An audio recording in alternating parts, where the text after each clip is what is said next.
Before we start, please watch my previous video.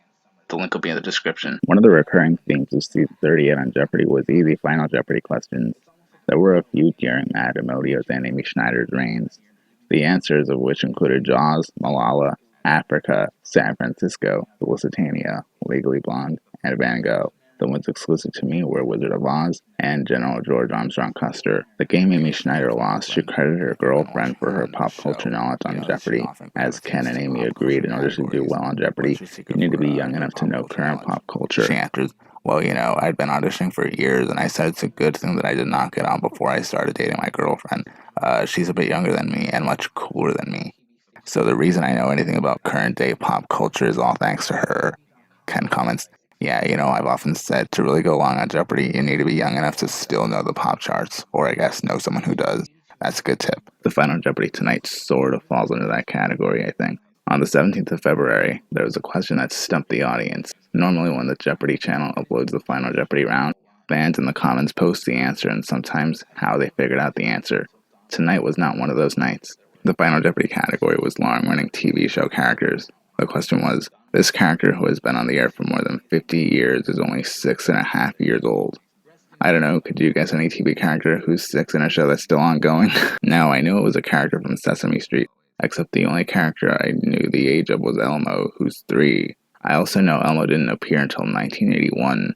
His birthday is also on February 3rd. I didn't think of the age of the other Muppets. Elmo was actually one of the audience's guesses. The most common I saw was Charlie Brown. I actually thought Charlie Brown was 10 or 11. Then I did research. Charlie Brown was revealed to be 4 in the Peanuts comic published on November 3rd, 1950. Another common guess in terms of TV shows was The Simpsons. A few people guessed Dennis the Menace. The answer was Big Bird.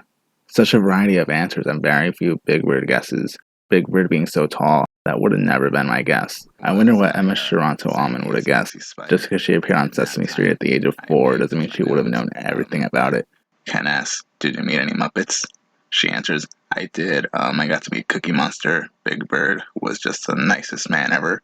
Yeah. I can't even remember what I said in many of my videos. Actually, I misremembered the Awards and Honors Final Jeopardy category as one of Andrew He's appearances when it was actually Amy Schneider's 6th win.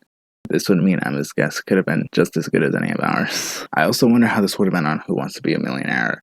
You know how they have A, B, C, and D, and one of the options is to cancel and one of the options is to ask the audience, and there's always a percentage that's the outlier, which usually notes if that's the right answer.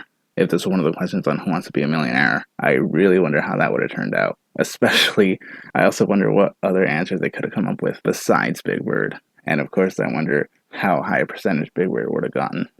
Linda Sellers guessed Charlie Brown, Charles Fogelman guessed Daniel Tiger, and Matt Takimoto answered Big Bird. That is correct. Sesame Street's been on since 1969. Despite his enormous height and his advanced age, Big Bird is still somehow only 6.5. I'm actually surprised anyone guessed Big Bird. Matt wagered $10,000, which brought his final score to $21,400. I just wanted to do this quick video about a Final Jeopardy question since it seemed to have confused so many people. That's why Jeopardy's fun. It's interesting to see people's guesses and how they come to those conclusions. And as always, thank you for watching.